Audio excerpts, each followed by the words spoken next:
Okay, it's 2 p.m. now, so I think we can start.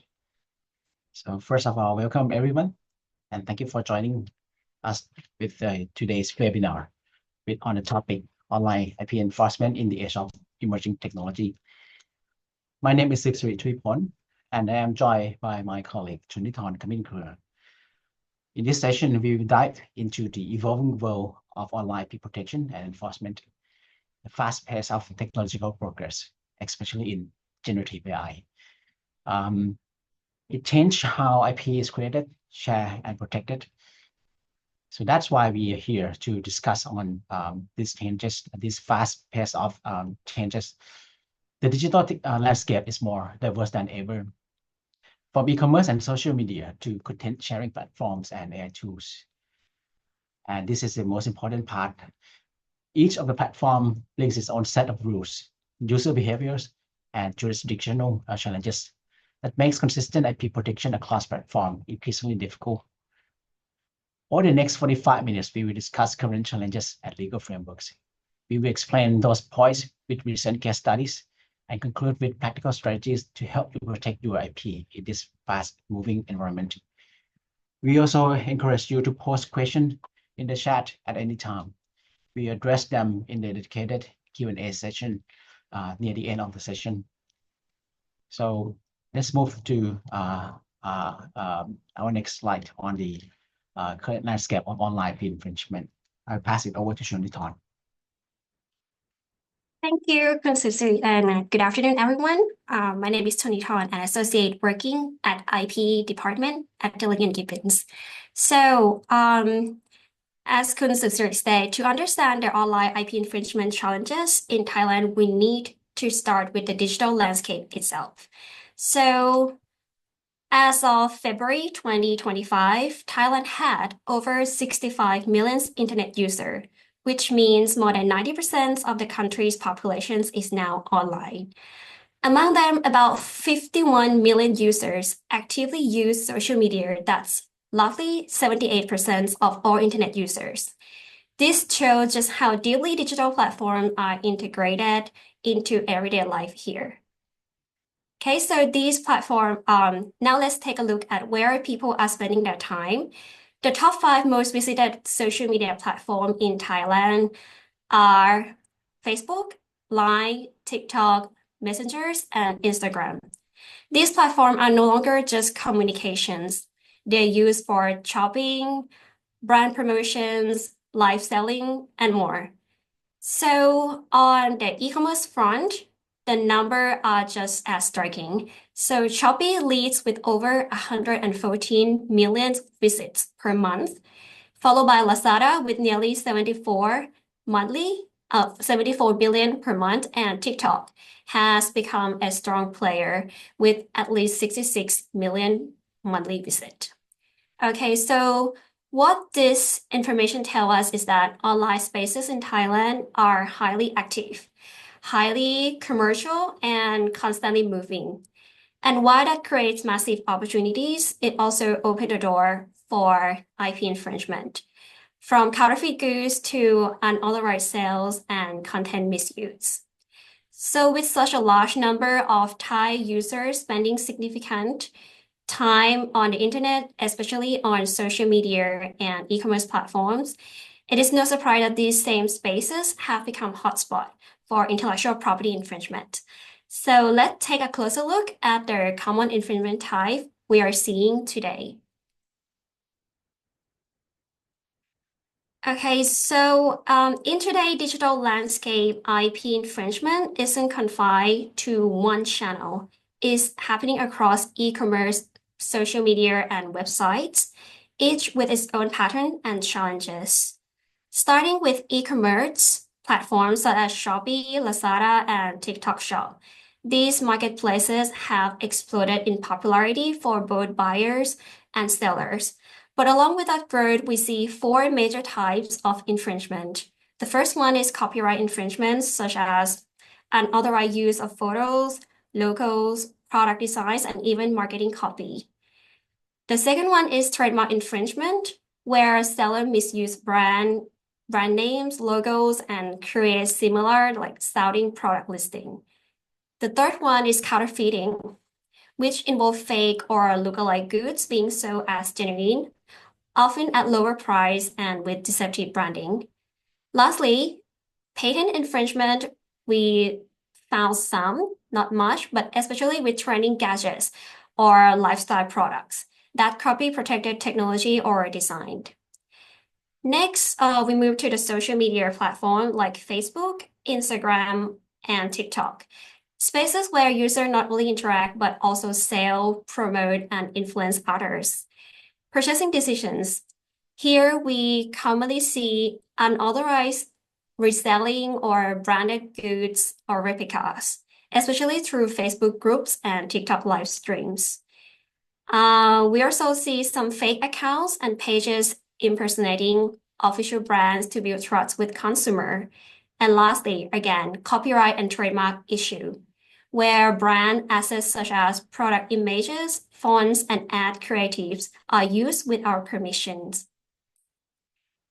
Finally, for the website remained traditional but still active channel for IP violations. These includes pirated movie or software sites, counterfeit web shops, and copycat domain.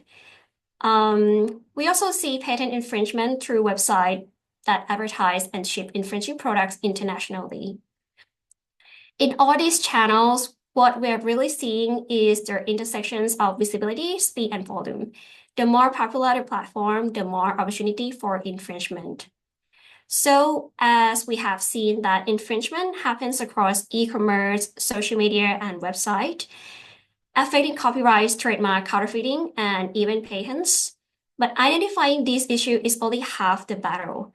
Now we will see the challenges we face when it comes to actually enforcing IP rights online.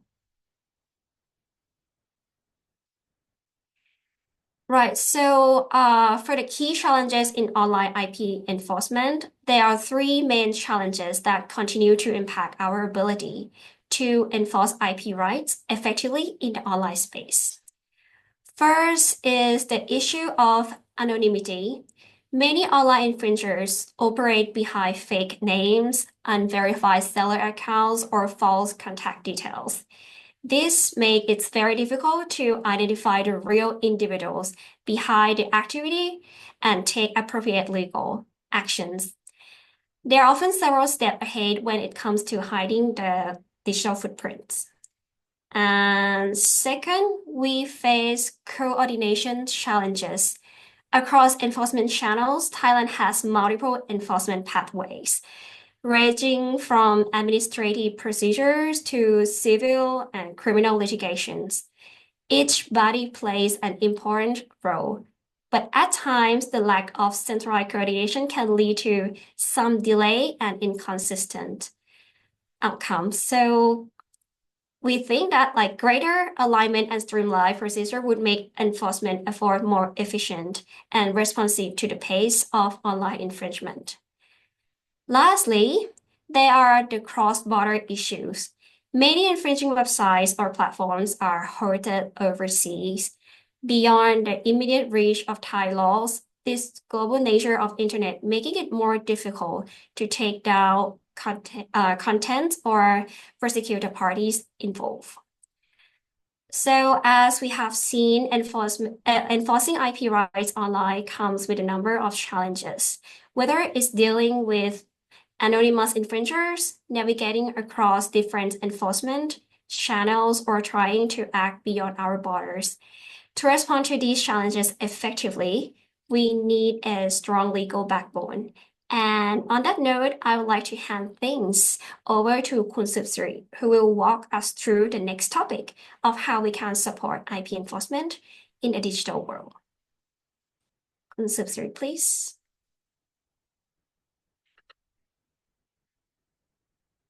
Microphone. Can you change to next slide, please? Okay. Talking about the legal frameworks, for this session, we will focus on Thai law, of course, but this could apply to other jurisdiction on the relevant IP related law as well. As Sonithon just mentioned that we found many infringement online based on copyright infringement, trademark infringement primarily, but there could be some of the online infringement pertaining to products that infringe patent. But for the content heresy, many times it will be very challenging to locate the actual infringer. So that's how we need to apply the Computer Crime Act by requesting the authority to block the website through the website blocking process. So that would be the major framework of the IP related laws for tackling with the infringement on the internet. But we have seen the collaboration with the government authorities over the years. For example, Department of Intellectual Property has initiated two major memorandum of understanding. The first one is called MOU on online IP protection, which was signed in 2021. And this one brings major online platform, major e-commerce platform to discuss on the importance of collaboration, exchanging information, and see if we can ask them to take a look at the infringement matters on the e-commerce platform. The second one is the MOU on online advertising and IPR. This one focused primarily on the advertising agencies and the application on the App Store as well. So these two MOU are very good initiatives in Thailand that some other jurisdiction in Southeast Asia are trying to study on this collaboration between the IP rights owner and the government agencies to discuss on collaboration. Next slide, please. So we move to the AI-generated related matters. This is things that people would try very best to understand what exactly is the steps of training AI and how can we define on each of the step and what step that the infringement would occur. When we talk about the AI model training, many times that we will look at the relevant parties, and if we take a look at the potential cases to be occur in any countries, these 4 or 5 stakeholders could be different entities or it could be the same entities. But if we think about the potential cases to happen in your jurisdiction, who would be the plaintiff and who would be the defendants? The plaintiff would of course be the IP rights owner, whether copyright owners, trademark owners, or patent owner. But the infringer or defendants in this type of AI-generated related cases could be data provider as the first one who scrape, collect data to be supplied to the second ones who are data labeling. So this data labeling stage would be the process of marking the data with relevant labels or clean up data before supplied to the AI model developer. AI model developer could be another entities who train the models. They will take a lot of time in training the models until it is complete and ready to be used in the AI platform, generative AI platform, as we use it regularly. And then the end user like us who use this type of AI platform products, we input our prompt. It could be text, it could be image in the prompts of the AI platform, and then the platform would provide us with the output that could be text or script the videos, slide presentation that we want to share with you, or image to be generated. So you will see that all these steps of the process of using the AI, there would be the stage that some of the entity may collect the data with or without authorization. So we will dive into more details of this type of process and how all of this potential parties could be involved in any type of situation. Next slide, please.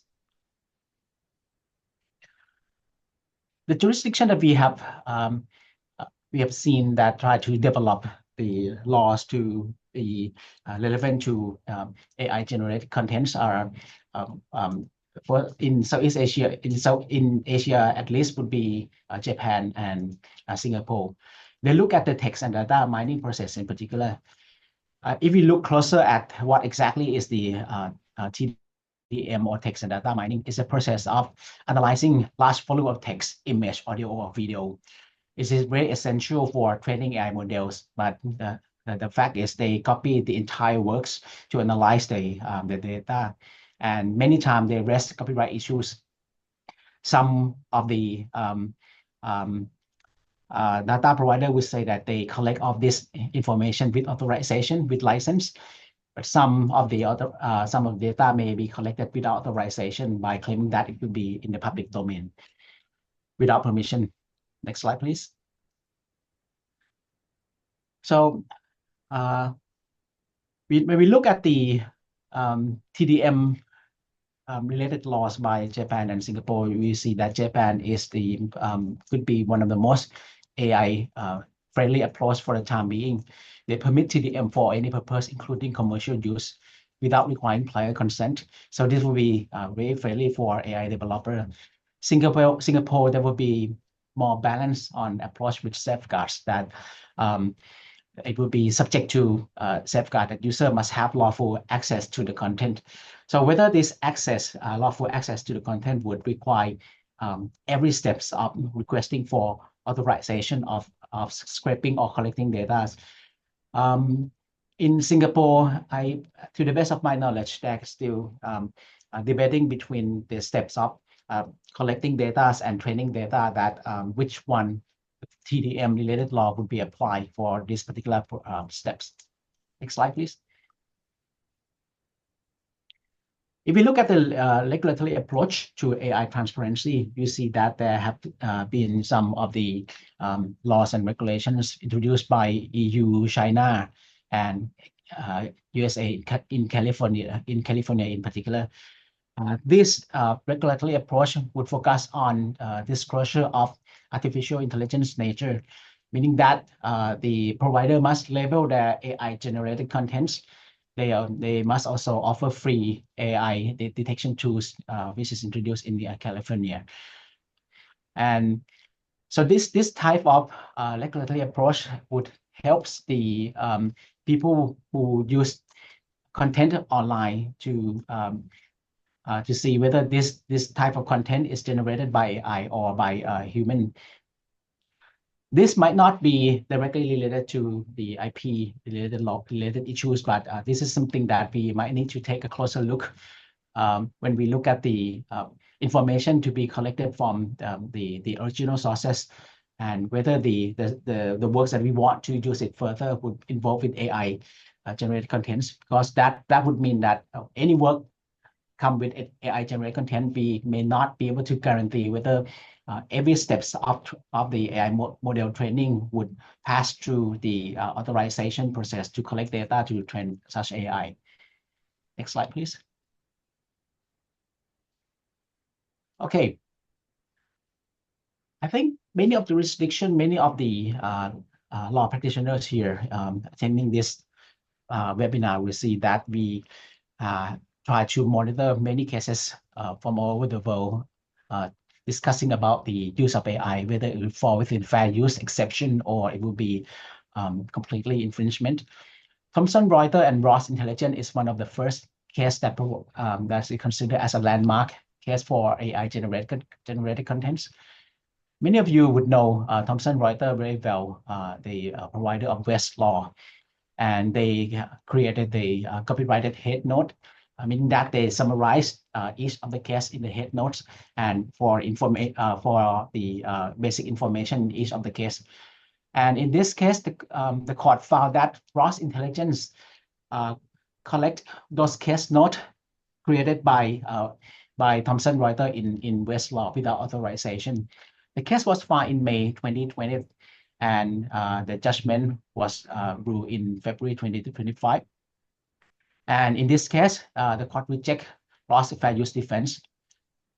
Let's take a look at the reasons used by the court in this case. For those of you who know fair use well, you see that there will be 4 factors that the court would normally analyze fair use factors. The first one is purpose and character of the use. In this case, the court found that Ross use was commercial and aimed to develop a competing product. So it did not add any new expression of our meaning. For the nature of the copyrighted work, this is something that to be debatable. When we look at the case note, many of the information in the case note would be factual information like the case number or information from the judgment. But the court found that the head notes involved some editorial creativity, and they were primarily factual summaries offering limited protection, meaning that even though the protection could be narrow, but using the large amount of head notes without authorization like this, the court deemed that to be significant. But the most important factor in this case is the effect on the market. That the court found that Ross products was intended to serve as a market substitute for Westlaw, potentially impacting Thomson Reuters market share. So meaning that even though the disputed work, the protection of the disputed work might be narrow as a case note, but the large amount of use is considered to be substantial, and the products used by Ross Intelligence is considered to be the competing products with Thomson Reuters Westlaw. Next slide, please.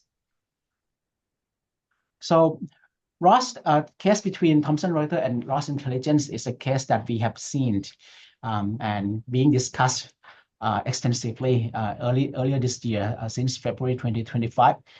But if you look at the table here, you see many of the interesting cases that will be filed in 2023. If you have a chance to talk to the American lawyer, they would have the same opinion that there could be many interesting judgments. There could be many landmark cases to be announced in 2025 this year or early next year, because most of the landmark case has been filed in 2023. And if we take a look at the case between Getty Image and Stability AI, this case was filed in both UK and USA for the use of copyrighted image for AI training. So the outcome of this case will affect AI training data rules for image generated contents. The third one is the Anderson against Stability AI. This case is about the image training as well. So this case could set a major precedent on AI training data. This could be quite similar to Getty Image cases for the copyrighted image. The fourth one would be quite interesting in terms of music for the Concord music versus Anthropic. Judgment is not announced yet, but the use of song lyrics and music for AI training, whether would it be considered fair use. The next one is New York Times against OpenAI and Microsoft. This case is quite famous. I think many of you have heard this one before about the unauthorized use of news content for AI training. Many of us as the IP practitioner know that news is not protected under copyright law, but the use of news content from New York Times for AI training by OpenAI and Microsoft, whether this one would be considered as fair use or whether it would be copyright infringement is yet to see, probably this year or early next year. And the last one I'd like to mention here is a case against Meta or Facebook. The judgment is not announced yet as well for the use of copyright works against for AI training. The case is still ongoing. So you see that all the cases mentioned here in this slide, it involves all the big names of all the big tech companies. So the result are not yet ready for us to study. The one from the case between Thomson Reuters and Ross Intelligence is the one that we have seen already, and we see that the products that compete directly with the plaintiff, even though the disputed work, the protection of disputed work might be quite narrow, but the court found in that case to reject fair use defense and found to be infringement. But in that case, of course, it's still pending because it's still ongoing for appeal. So who knows, the result might be changed again. Next slide, please. Okay, I'll pass it to you, Shaitan. Okay, so as Siri mentions, there are many cases right now. So let's look at this. This one is really interesting example also for the case of the Studio Ghibli. A while back, AI generated images that look just like Ghibli's signature animation style went viral online, right? They weren't copied frame by frame, but they captured that soft, dreamlike aesthetic we all recognize from movies like Spirited Away and Totoro. Now this raises big questions. If the AI isn't copying exact images, but it's mimicking the style, is it still a copyright issue? So, nowadays, like Studio Ghibli hasn't publicly said anything about it, but the situation sparked a lot of concern, especially among the artists.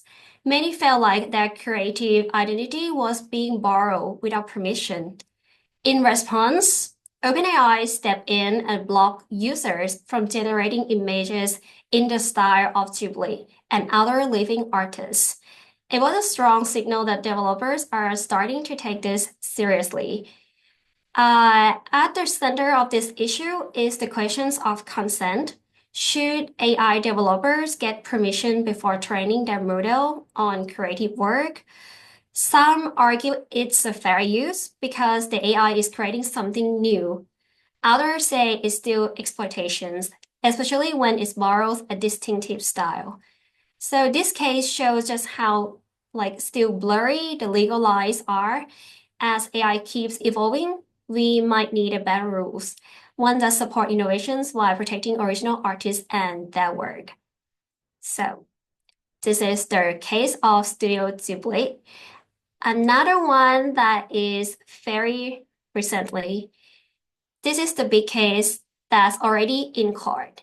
So in June 2025, which is last month, Disney and Universal filed a lawsuit against Midjourney, one of the leading AI image generators. They are accusing Midjourney of using copyrighted characters like those from Star Wars, The Simpsons, The Avengers, and more without permission. So what exactly happened here? The studios claim that Midjourney trained its AI on huge sets of copyrighted images taken from the internet, including Disney and Universal content. That means the AI learned how to recreate or remix those characters without any licensing or approval. From the studio's perspective, that's not just copyright infringement, it's also a threat to their business. Because if AI can generate knockoff versions of their characters, it could hurt their brand and open the door to unauthorized use. This case is especially important because it's not just about what the AI creates, but about how it's trained. Can you use copyrighted content to teach a machine, even if the final image looks a little different? So the outcome of this case could set a major precedent. If Disney and Universal win, AI companies might be required to get explicit license for their training data. So this case is a sign that copyright law is now catching up with AI, and creators are ready to fight back. So as we have seen, the Midjourney case shows how copyright law is now being tested in the age of AI. It's not only about what content is being generated, but also how the content is being trained. And as the major studios start pushing back, we are likely to see big changes in how IP rights are protected in the digital space. Okay, but so after seeing that big case with Disney and Midjourney, the big question is what can we actually do right now to protect IP online? So we have here the practical strategies for online IP enforcement. Here are the 4 simple strategies that we can use. The first one is to understand the technology. If we know how a platform or system works, we can find out where the infringement is happening and fix it at the source. Second one, work with others.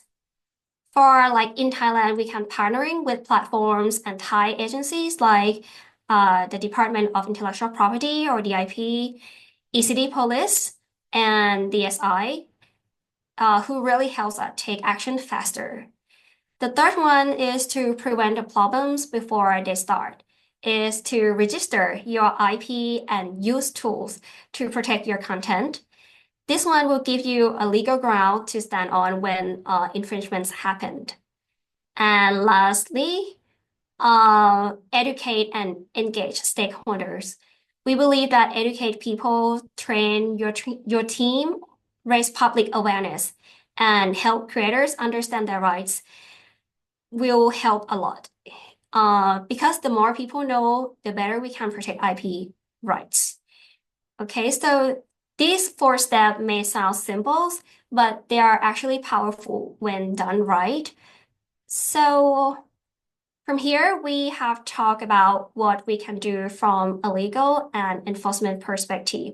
But what about the creator themselves? More and more artists now are taking protections into their own hands using new tools to fight back against AI model that scrape their work without permissions. So let's take a look at these two powerful examples. Okay, today I'm going to talking about two tools called Glaze and Nightshades. For the first one here is Glaze. Glaze is a program, a computer program developed by the University of Chicago, and it works kind of like a digital cloak for your artwork. When you run an image through Glaze, it adds very small changes that we almost can't see, but the AI models can see. So these tiny pixels confuse the AI, so it cannot properly learn your style. You may look at the example here at the below of the slide here. For example, a charcoal portrait, the original work, might look normal to us, right? But when they go through the Glaze program, they will put some pixel onto the images. We cannot see, but the AI will look at the pictures in a different way. For example, this charcoal image, the AI will look at it as an oil painting. So it's a total different style. This one means that even if your art gets scraped into an AI training set, the model won't really learn how to copy your work, your style. Okay, so for this program, so far, there are more than 2 million artists have downloaded. And this one shows that how important this tool is becoming in the creative community, right? And that's Glaze for you. Another one also invented by the same team of the Chicago University. So if Glaze is like a shield, the Nightshade one here is more like a trap. It doesn't just protect your style, it actually poisons the AI's training process. So how it's work? The Nightshade makes tiny hidden changes to your image that trick the AI into learning the wrong thing. So let's say you upload a pictures of a dog. Nightshade can subtly alter it so that an AI think it's a cat. Okay, you see the point here? So if enough of those poison images end up in the training data sets, the AI will start getting confused and learns incorrect informations. You know, right, when they're scraping images from the internet and they receive the wrong informations. And when people use those AI to generate another pictures, the result will come out wrongly. So that is the point of this program. So this will make a way like harder for AI to generate accurate images, especially when it's using data it wasn't supposed to have in the first place. So these two, of course, they sound amazing, but like any other tools, Glaze and Nightshades aren't perfect. Some AI system might find ways to get around it. So, but still, the existence of these tools send a strong and timely message that the artists are no longer in a passive in these situations. So by leverage technology, creators now have a way to actively safeguard their work and push back against unauthorized use. Okay, so that's Glaze and Nightshades. Well, this one is quite interesting. Sometimes we see the image generated by AI with people with 3 arms. People, Yes.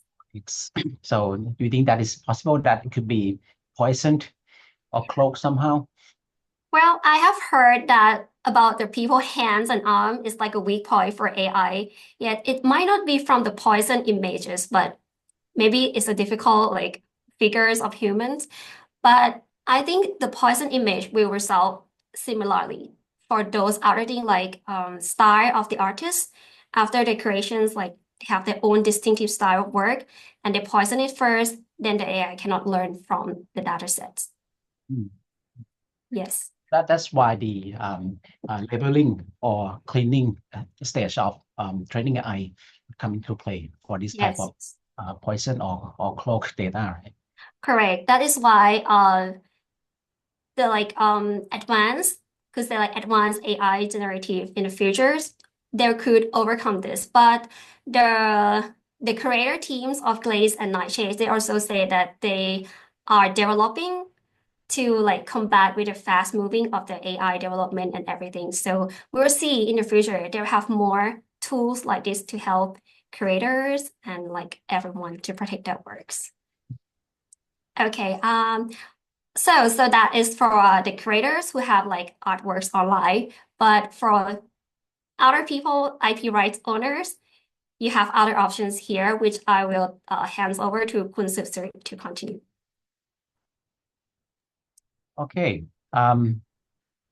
We call this page as options for addressing online infringement, but I would say this is more like a conclusion of our presentation as well. That whenever we have IP infringement online, what types of options available for each particular type of infringement? From this page, you will see that enforcement options range from informal to formal, from seed and deceit letters, platform takedown notice, administrative website blocking under the Computer Crime Act, civil litigation in the court, criminal complaints with the police, and custom recordation to intercept counterfeit shipments. But it doesn't mean that you can just simply pick any of the options with any of the infringement situation that you would find. For example, if you find the fake products found on the e-commerce platform, can you instantly go to the police and ask the police to seize those products? It might not be that simple because the sellers on the online platform might not disclose their names. It could be the names of the shops. And if you found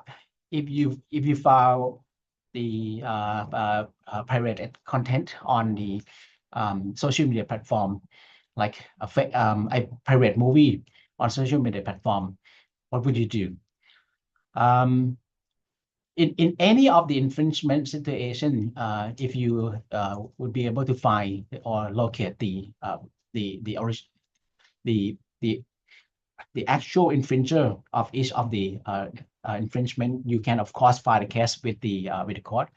But for the pirated content on the social media platform, the best or fastest option could be takedown notice that is already available under the Thai copyright law. So this type of options, when you consider when you want to stop infringement on the internet, you need to take a look at each type of infringement and see whether we have sufficient evidence to enforce for each type of the infringement situation. Okay, so that's it on my part. I think that concludes our prepared presentation. We now welcome your questions Whether you seek clarification on the legal frameworks, technical countermeasures, or strategic prioritizations, or each of the slides that we might go too fast, or anything you want us to clarify, please feel free to ask. We will address as many questions as time permits. I think we have about 10 to 15 minutes to answer the questions if you have any. Okay, that's all for the question. So, okay, so we make it in time. So thank you, everyone. Thank you for your time and engagement. We have seen a lot of interesting questions, which help us to think further on whenever we actually have this type of cases in Thailand, which we look forward to, and how we can apply Thai laws in these cases better. So should you require further assistance, or if you have any further questions on IP laws or AI related issues, we are always happy to continue the conversation and support your IP protection initiatives. So thank you very much for joining our webinar today. We hope it will be helpful to you in your business. Thank you. Thank you.